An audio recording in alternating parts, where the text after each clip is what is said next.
చరిత్ర చాలా గుర్తుపెట్టుకుంటుంది, అలాగే చాలా మర్చిపోతుంది.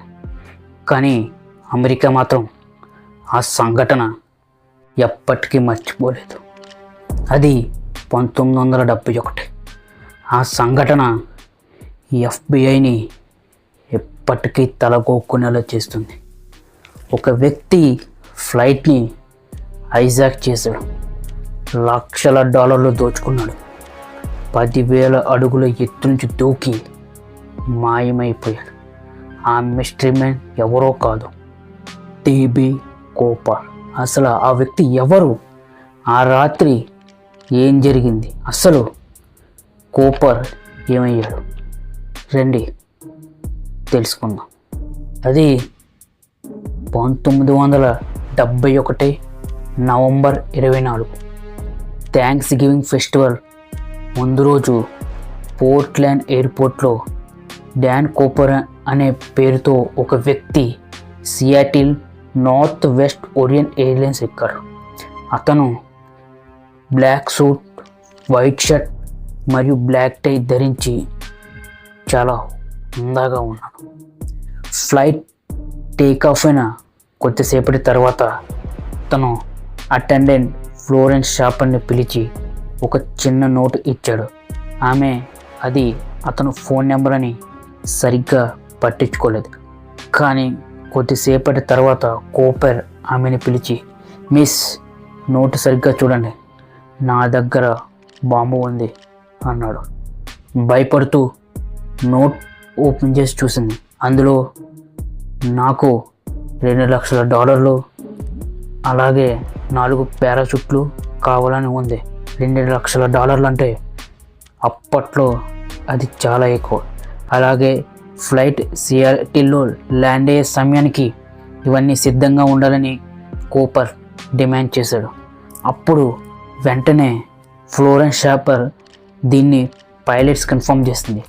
పైలట్స్ వెంటనే అమెరికా గవర్నమెంట్కి అలాగే ఎఫ్బిఐ కూడా ఇన్ఫార్మ్ చేశారు. ఆ తర్వాత వెంటనే విమానం సియాటిల్ ఎయిర్పోర్ట్లో ల్యాండ్ అయింది. పాసెంజర్స్ మొత్తం దిగేశారు. కేవలం ఫ్లైట్లో కూపర్తో సహా 6 సిబ్బంది మాత్రమే ఉన్నారు. ఎఫ్బిఐ అన్న గవర్నమెంట్ అప్పటికే కూపర్ అడిగిన డిమాండ్స్ని రెడీ చేసింది.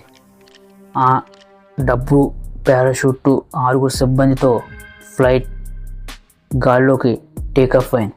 అలా ఫ్లైట్ 10,000 అడుగుల ఎత్తులోకి చేరుకుంది.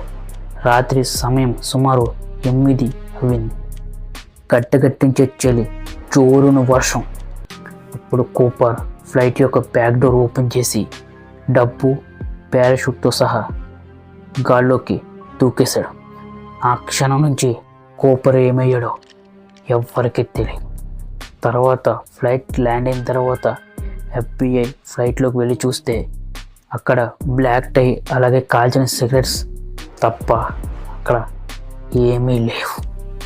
ఎఫ్బిఐ కొన్ని దశాబ్దాల పాటు ఈ కేసుని ఇన్వెస్టిగేషన్ చేసింది, కానీ ఎవ్వరూ కూడా కూపర్గా నిరూపించబడలేదు.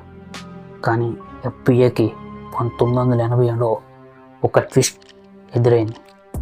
అమెరికా నది ఒడ్డున ఒక $5,800 కుళ్ళుపై ఒక బాలుడు కనిపించాయి.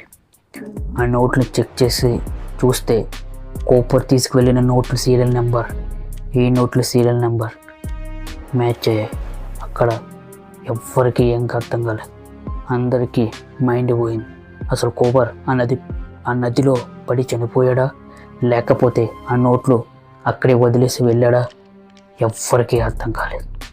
కంక్లూజన్, 2016 వరకు కూడా అమెరికా ఈ కేసుని ఇన్వెస్టిగేషన్ చేసింది. ఆ తర్వాత ఈ కేసు సాల్వ్ అవుదని తెలిసి అక్కడితో ఈ కేసుని క్లోజ్ చేశారు.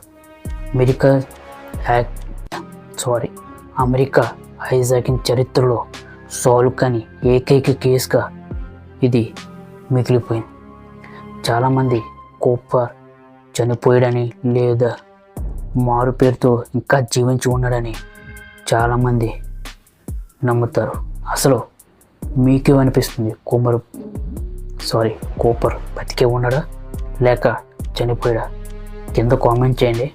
అలాగే ఛానల్ని సబ్స్క్రైబ్ చేసుకోండి. అంతవరకు జై హింద్.